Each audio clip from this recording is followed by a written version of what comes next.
गांव के सबसे अमीर किसान ज्ञानपाल अपनी आखिरी सांसें गिन रहे थे।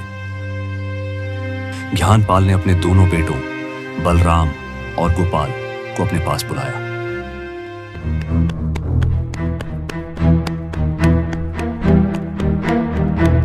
बलराम भैया, ओ बलराम भैया, राम, जल्दी घर चलो। तुम्हारे पिताजी की तबीयत अचानक बहुत बिगड़ गई है।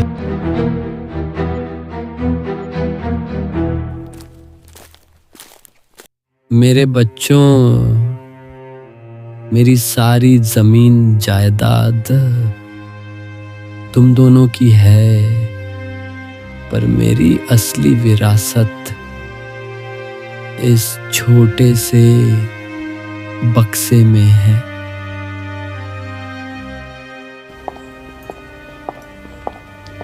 इस बक्से में क्या है पिताजी? इसमें एक अजीब बीज है और एक काला बैल जो मेरी बात। उनकी बात अधूरी रह गई और उन्होंने दम तोड़ दिया। दोनों भाई स्तब्ध रह गए। बलराम ने तुरंत बक्सा उठाया और खोला। अंदर सिर्फ एक काला छोटा सा बीज था।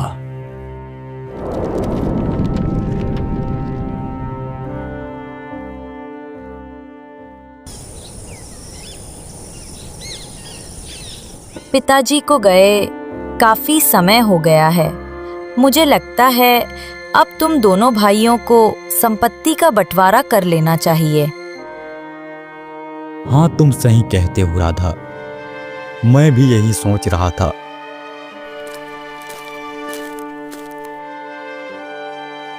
गोपाल, यह तो सिर्फ एक बेकार का बीज है। पिताजी ने अपनी आखिरी सांसों में क्या बात की, मुझे तो कुछ भी समझ नहीं आया। नहीं भैया, पिताजी ने कहा था कि ये उनकी असली विरासत है। तुम्हारी बात सही है गोपाल। पिताजी ने कोई वसीयत नहीं लिखी थी, तो सारी जमीन हमारी है। मैं बड़ा भाई हूं और मैं बहुत मेहनत की है, इसलिए सारी उपजाऊ जमीन मैं रखूंगा। क्या कहते हो गोपाल? बलराम ने सारी उपजाऊ जमीन अपने नाम कर ली और गोपाल को दी सिर्फ एक बंजर जमीन का टुकड़ा, जिसे गांव वाले कहते थे शापित भूमि। तुम्हें वही बंजर जमीन मिलेगी। और हाँ, अगर तुम्हें लगता है कि ये बीज बहुत जरूरी है तो तुम इसे रख सकते हो, ये भी तुम्हारी है। और गोपाल बिना कुछ कहे अपना सामान उठाकर शापित भूमि की ओर चल पड़ा।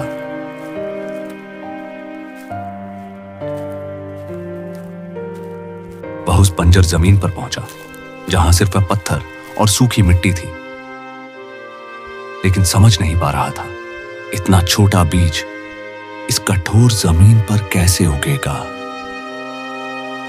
चिंगारियां निकल रही थी। वह थककर वहीं बैठ गया।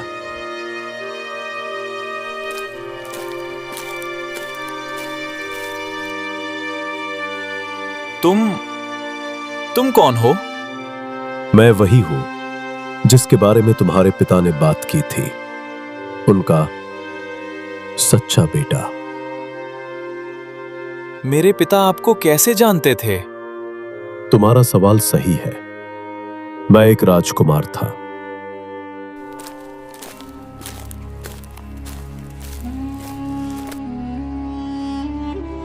इन्हें तपस्या करने दो। वाह, क्या स्वाद है। ये फल कैसे खाया? तुम्हें श्राप देता हूं कि तुम बैल बनोगे। और सुन, मेरा श्राप तभी टूटेगा जब कोई सच्चा और ईमानदार इंसान तुम्हें मिलेगा। तब तक तुम्हें उसी रूप में जीना होगा जब तक वो दिन ना आ जाए। तुम्हारे पिता ने मुझे देखा था, पर वो इस राज को बता नहीं पाए। इस बीज की यही शर्त है कि अगर इसका इस्तेमाल सच्चाई और ईमानदारी से किया जाए तो ये चमत्कार कर सकता है, लेकिन अगर लालच से इसका उपयोग हुआ तो सब कुछ नष्ट हो जाएगा। तो इसका मतलब ये जमीन शापित नहीं है? ये जमीन शापित नहीं, बल्कि जादुई है। तुम्हारे पिता ने यही राज तुम तक पहुंचाना चाहा था। अब तुम इस बीज को बो दो। गोपाल ने बिना सोचे समझे उस बीज को बंजर जमीन पर बो दिया।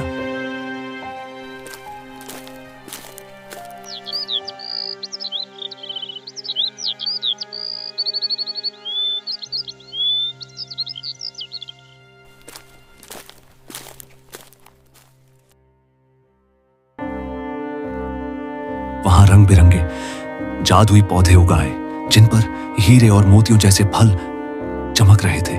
ये तो एक चमत्कार है। शायद मेरे पिता यही बताना चाहते थे।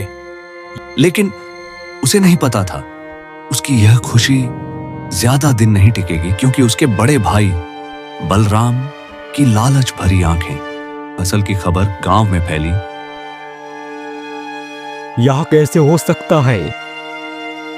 मेरी इतनी मेहनत बेकार हो गई और वह मूर्ख उस बंजर जमीन से उसे सोना मिल गया।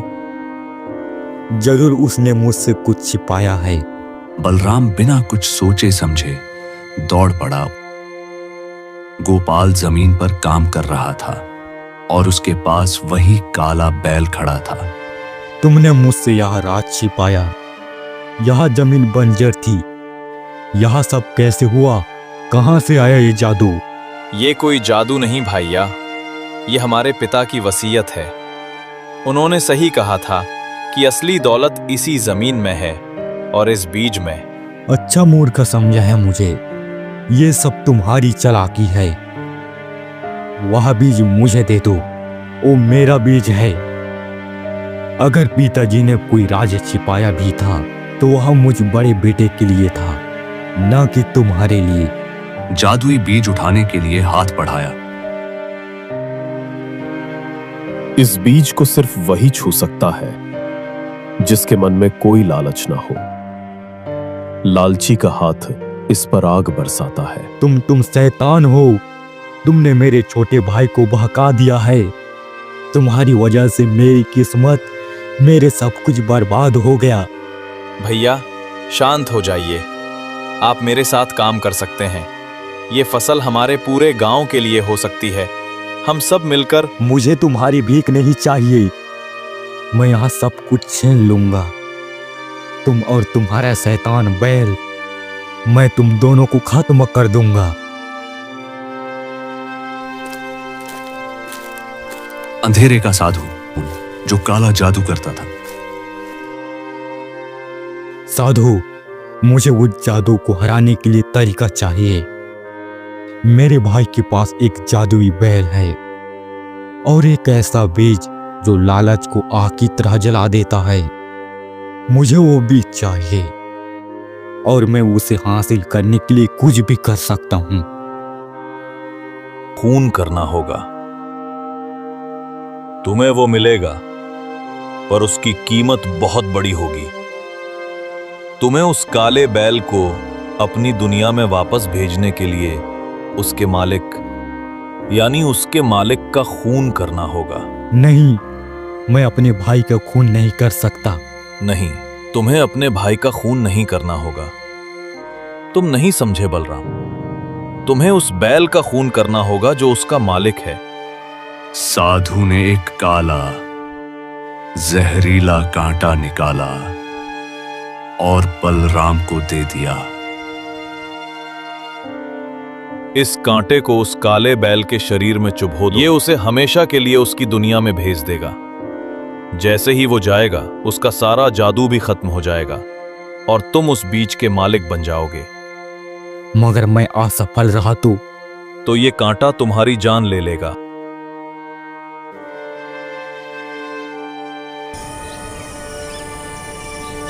अगले दिन सूरज निकलने से पहले ही वह धीरे धीरे शापित भूमि की ओर बढ़ने लगा, जहां गोपाल और काला बैल सो रहे थे।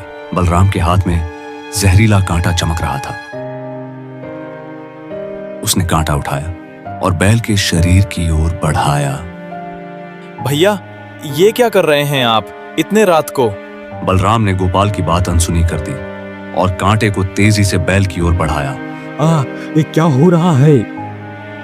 ये श्राप अब तुम्हारा है बलराम।